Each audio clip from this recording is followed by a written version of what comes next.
from Mache. Hello, beloved puppetistas.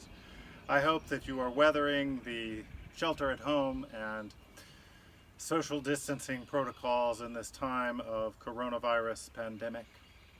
We are so sorry that we don't get to meet with you and work with you on building lovely puppets and animal representations out of recycled materials. I thought today to help out a little bit, because we do have a plan that if we can't actually get together on Earth Day in April to have an all-species parade, and I'm still keeping my fingers crossed that maybe things might be better by then, but probably not. If we can't, we do have a plan that we're starting to cook for a possible virtual puppet parade, and I'm really excited about that. But unfortunately, that means that you're going to have to either work with something you've already got in the shape of a puppet, or you're going to have to make a puppet from home with the materials that you have. So we thought we'd put together a series of videos for you that will help you put together a reasonable, maybe even more exciting animal puppet for the parade, whether or not we get to march down the street or if we're going to be marching in our front yards and filming it for a kind of virtual parade. So that's the purpose of these videos, and what I thought I'd start off with today to get us going is to talk about some of the materials that you may have around your house. I would pay particular attention today to the substrate, the material that we use to build the puppets from. Now our most popular choice for that is cardboard, and so I'm going to take us through some different kinds of cardboard here in a minute, and what they're capable of and what I think you can do with them. Then I thought we could talk a little bit about the different kinds of adhesives, particularly the kinds of glues. You may or may not have a hot glue in your home. You may or may not have different kinds of glue. But I'm betting that somewhere you either have white paste, white glue, Elmer's, right? Or you probably have either flour or even better yet, oats, which will make a beautiful and lovely paste for sticking paper to paper. Now there are other elements that we want to talk about. I'm really just going to start there for today to get us going. The next video I hope to make, we'll talk just a little bit about how you can shape cardboard and some of the different tricks for shaping cardboard. And we could also look at the various kinds of puppets that might be available to you. So that's all in the plan in the future, but for right now, for this short video, what I'm most interested in is looking at two things: the kinds of cardboard you probably have around your house to work with, and the kinds of pastes or glues that you might have to work with. That's where we're going to start. So all of us probably have around our house somewhere lots of different kinds of cardboard. Cardboard is probably one of the most versatile building materials for crafts projects that we have. Some folks even go out and buy fresh sheets of cardboard, and there are reasons for that, but keeping in the spirit of Earth Day, we prefer to try and use things that are recycled. So I've got a couple of different kinds of cardboard here. First of all, you know, it's that time of the year when we get a lot of Girl Scout cookies, and I hope you got your stash before you had to quarantine in your house. Now, this is a pretty basic kind of corrugated cardboard. The thing to really pay attention to is the edge, right? If it's got these two sheets of paper that are around this corrugated or ripply stuff, that's corrugated cardboard, obviously. And so one of the things to pay attention to when you're looking around your house, obviously the first thing is, this is a nice box. I can probably get some things done, maybe for a mask, with this amount of what I call real estate in the cardboard box, because that's a reasonable amount. But really, a larger box, if you have it, especially if you have an appliance box, that's going to give you more cardboard to work with. And if you're trying to make a bigger silhouette shape or whatnot, you need the bigger chunks of cardboard to work with for that. And of course, right now at my house, I don't really have any of that. So that's actually a constraint that I'm struggling with in terms of what kind of thing I might want to build for my own puppet for the puppet parade this year. So that's the first thing. This is probably the staple kind of cardboard to work with. It's pretty firm. One of the things that we note is that the corrugated cardboard bends and holds a fold better one direction than the other. So when you're cutting, or if you're thinking about maybe having part of the cardboard shape shaped or movable, pay attention to where you are. So if you see, if you can bend it very easily right along the kind of corrugations that are inside, it's harder to bend across the corrugations. A couple of things to keep an eye out for. Oh, check this out. This is a part of a box lid that I think books or something were sent in. This is 2-ply cardboard, and if you note, the difference is that there's 2 layers of cardboard. There's 2 layers of that ripply corrugation stuff in it. This is really firm. I mean, it's not, you can still bend it, especially with the corrugations, but it really holds up nicely. And as a base kind of substrate to build out of, this is a really, really good material. It's a little bit hard to cut. And we'll talk about that here in a minute. You can use scissors, but really the best thing is a box cutter if you have one, or a carpet knife, one of those retractable, break-offable razor blades. If you're working with kids, you might want to really monitor them, or maybe let the adults do the cutting and the kids do the drawing and where the cutting is supposed to happen. But if you've got a reasonable pair of utility scissors, or even a knife in your house that's reasonably sharp, it needs to be kind of sharp, you can cut through this cardboard and you can get all kinds of shapes going there. This becomes really excellent because you can use this to build up structures. You can keep it flat. I mean, if that's really where you want to stay, you can put a silhouette of an animal, probably on a piece bigger than this, and cut it out and put it on a stick, and you got a puppet, right? And there's no sin in that at all. Do it. It sounds great. Because what we're talking about today is the base substrate, the base structure that you might build out of a material that you have around your house. You're going to make that be beautiful. We're going to take it away from this kind of, it's not an ugly brown, but this brown with things like paint and extra accent materials that we might add to it, like fabric or googly eyes, or we might make scales out of something. So we start, but this is the basic material, and I wanted to talk about this basic material. Another basic material, especially if you want to work with masks. Now this is a little bit small, probably to make a mask out of, but this is a kind of a pasteboard. It's really a pressboard or pasteboard. It's really just a little bit up from cardstock that you might have a card made out of. It's a little bit thicker than that. You know that what it basically is it doesn't have any corrugations in it. And so you can kind of take it apart, and of course, you know, its benefit is that it's way more manipulable and usable. But of course, its falling down point is that it doesn't hold a shape very well, right?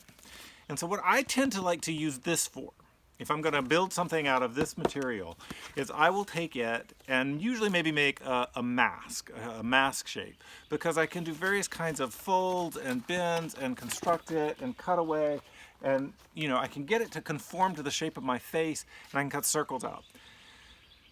The next step that I would take with that, though, is I would probably do some kind of glue and paper mache treatment on top of it, in part to hide the seams of the construction and to cover over the Girl Scout logos and everything that are on the love me some Thin Mints. I would probably do that.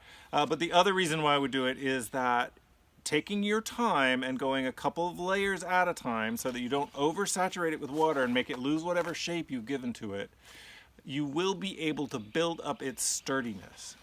And that's a good thing. You build up its sturdiness, it'll last a little bit longer, long enough for a parade certainly, long enough to wear outside and march around in the sunshine or even a little bit of rain. So a lot of the structures that I work with, I start with cardboard. Even if I'm starting with 2-ply, I may do just a couple of layers of paper mache over the top of it. And paper mache is really just basically any kind of paper and glue combined, shaped, and plastered down onto another structure. You don't have to have the other structure. You can build stuff out of paper mache itself. But for our kind of work here, whether we're building masks or puppets, when we do the paper mache part, I usually have a solid base made out of cardboard, because cardboard is light. And while it might make sense to try and build something out of wood, remember you got to carry the thing, and it gets heavy and tiring after a while. So made out of cardboard, and then if it's kind of flimsy or if it's got a lot of seams showing and I really want to have a smooth presentation, I will take about a 1-to-1 mixture of white glue to water, or maybe some wheat paste to water, and we'll talk about that here in a minute. And I will mix that maybe with paper towels or with old newspapers. I may take the newspapers themselves and soak them in that material and drape them over the structure. Or more often than not, I will take a lighter paper, like a used tissue paper, not like toilet paper that's been used, no. I mean like the tissue paper that you might get in a present or when you buy shirts. I hold on to that material, and I will take a paintbrush and paint those little pieces of tissue paper onto the substructure using glue, thinned down glue. You can do that with just a little bit of white glue and warm water. Mix it nice and that'll do. You're just really trying to get the glue from a kind of thick, saucy or frosting feeling down to a little bit more soupy. The water will evaporate, the glue will solidify, and it'll seal that to it. And if you do enough of those layers, then you will build up a solid substructure that you can then paint some details on, add some goo jaws to, and have a really beautiful puppet or mask or headpiece or whatever it is that you're trying to make. All right, friends. So here's what I think is really important to remember. We're kind of stuck at home. We're making do with what we've got. You probably could run out to the craft supply store, maybe, but they're not exactly considered essential, alas, so they're probably shut. So that being said, we gotta come up with these things with what we got ready to hand. At least that's how I'm sort of orienting to it. So, with that in mind, I'd like you to imagine for a moment that you do in fact have various kinds of adhesives and glues somewhere in your apartment or house. They're there, trust me. And we're going to look at some of the options. Of course, as a beloved puppetista, I have a lot of different kinds of adhesive. And so you may not have the same kinds of adhesive. You might have some that I don't have. We are making do, we are experimenting, we are doing the best that we can. I do want to take you through some of the adhesives that I have.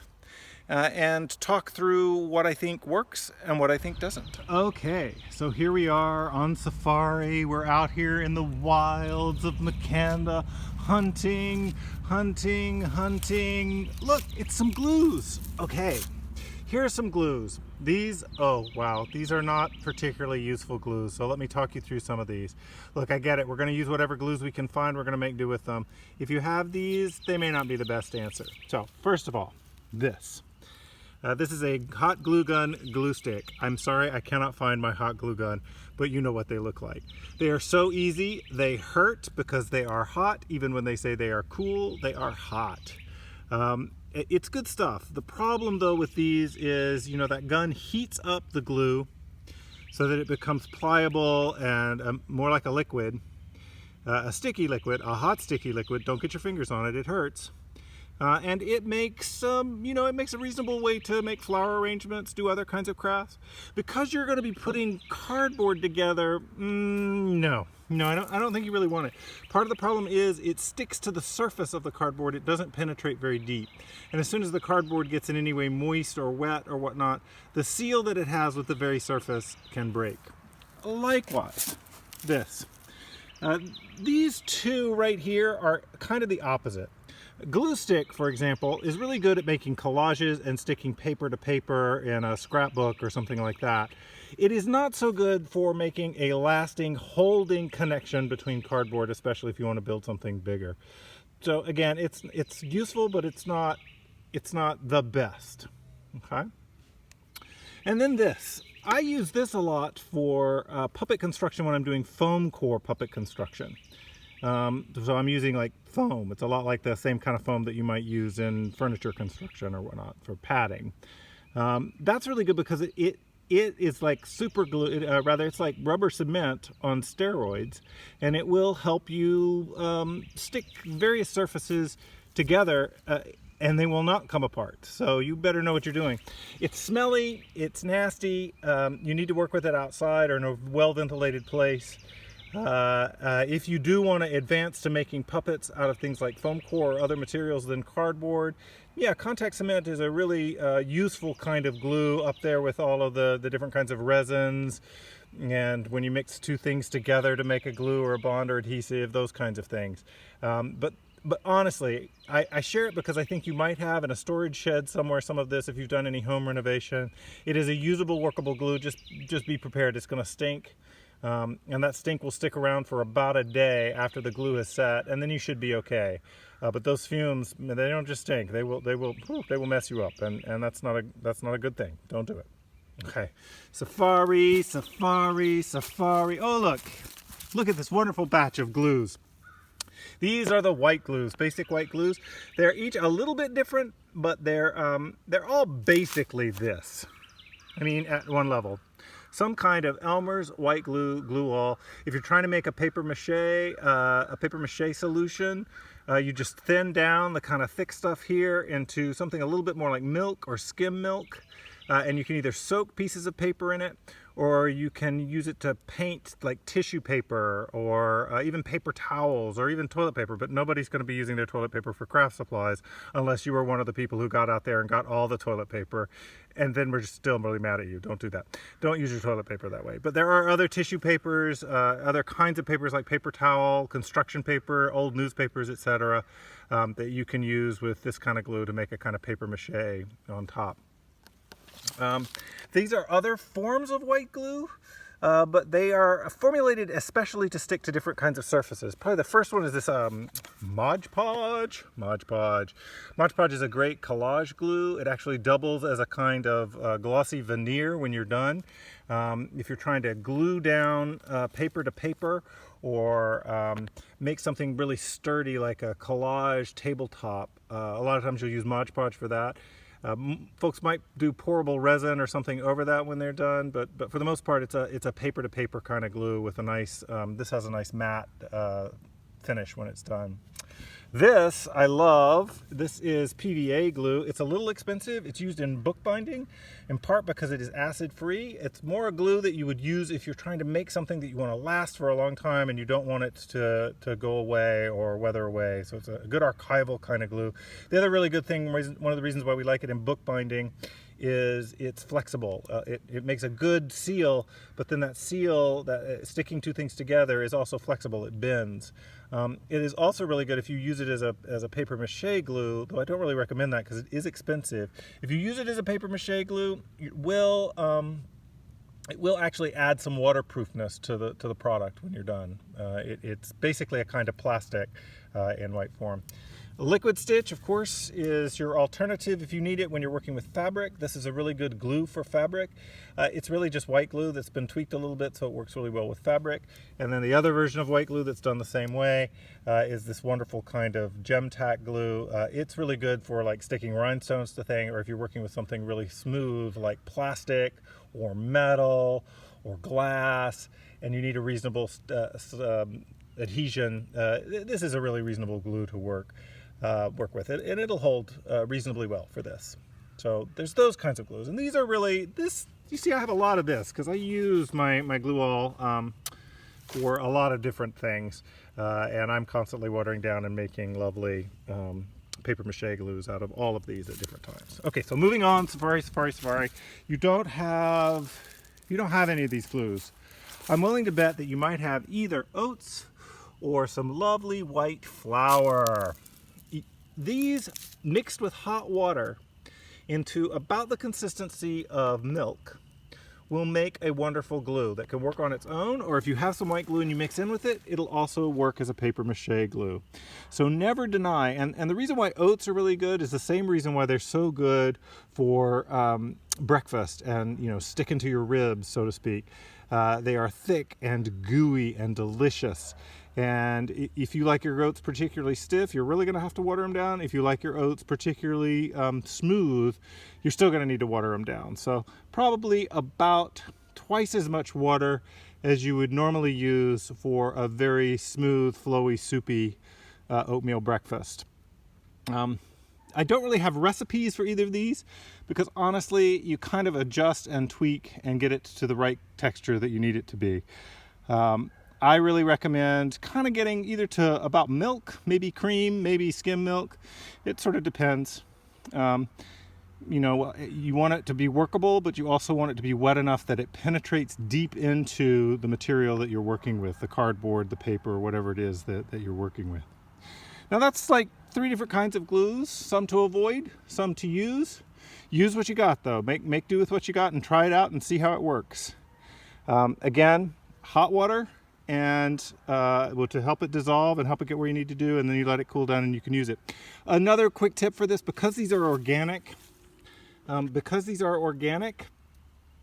you may want to mix in just a skosh of borax with your mixture. That means you're not going to be eating it, right? Don't eat the paste. If you mix in some borax, that'll save you from getting things like mold. If it's the glue over time, because it's organic here, will mold. These kinds of glues will. And you can also keep the critters, the roaches, the ants, the mice, etc., away from eating whatever paper mache things you make when you use a oat paste or a wheat paste glue. So these are glues, and then you can turn around and, you know, make breakfast or make bread. Isn't that cool? We love things that have multiple purposes. Okay, continuing the safari, and here we have our other ways to attach things to things. We always have to caution people at the workshops that you may want to just use tape or just use staples. What we have learned over time is that you really want to use glue, and a nice white glue is really good, but you can use the tapes and the staplers to, once you've glued things together, hold them together until the glue sets. So what we'll do is we'll put 2 pieces of cardboard together, we'll put a bead of glue on each side, we'll press them together, and then we'll come back and we'll staple them with these plier staplers. Now, this looks like a fancy set of staplers and you're like, I don't have that at home. If you have a regular desktop stapler, I mean, it's basically the same thing. You've got a reasonable amount of reach in there and you can squeeze and press and get a staple into cardboard or whatnot. And this particular set of this particular plier stapler uses regular office staples in it. We do have some other plier staplers that have more like industrial strength, stronger staples that go with them, and those are really good too. Those do actually start to kind of hold the piece together itself. But what we really recommend is a combination of gluing the cardboard and paper together and then making sure that it stays together so you're not stuck there holding it the whole time, using a stapler. And you probably have a stapler at home that you can use for this. And last but not least, these tapes, first of all, this is duct tape. It's a very strong tape, but it too kind of releases a little bit if it gets wet. And it's got this waxy kind of coated top that doesn't really take paper mache or paint or other things particularly well. You're going to find that you're just going to have to distress it a little bit with sandpaper and paint over it and paint over it and paint over it before the paint finally starts to stick. But you can use it in place of the staples to hold 2 pieces of cardboard together while they are setting up with glue. So you glue them together and then you like tape them together, and the combination of the two will work. I do find sometimes though that the wetness of the glue will interact with the tape and keep it from sticking. This is masking tape, a similar kind of story here. It's a little bit less of a hold, and of course painter's tape has even less of a hold. And you can make masking tape into painter's tape if you just kind of press it onto some cloth before you use it as sticky. You take away some of the stickum and it'll work that way. Tape is good, you can get stuff stuck together, but it's much more of a temporary hold, or it might be something that you do on the inside of a puppet head or the inside of a puppet to seal down or try to hold down material that's getting in the way of your hand or your face or whatnot. But for the most part, as a building structure, it doesn't really hold strong enough and it doesn't hold long enough to make your puppet last. So again, I really recommend glue and maybe a glue tape or glue staple combination to get the glue on the material and to make it hold. And that, I believe, nope, I don't see anything else. Those are all the adhesives that I have found out here. That's probably not true. There's probably a lot of natural adhesives out here. I am not familiar with them. If you are and you want to tell us about them, please do. Well, that's about it for today. That's what I got. Thanks for listening. Thanks for watching. And I hope this is helpful, at least in terms of getting some of the materials that you probably have around your house available to you and ready to go so that you can start making things. I will try to walk you through some different kinds of puppets you might make, but I don't intend to offer you direct recipes. The All Species Puppet Parade celebrates your own creativity. You know the animals that you would like to represent. It's always just sort of a matter of how do you take these principles and use them to transform everyday materials into the creature or puppet or being that you want to celebrate Earth Day with. You need your imagination along with the glue and the cardboard and everything else. It is probably the most primary information, primary material, primary inspiration that you need is your imagination. I'm not 100% clear what more you need from us. I've got some ideas and I'm going to try and make some videos for that.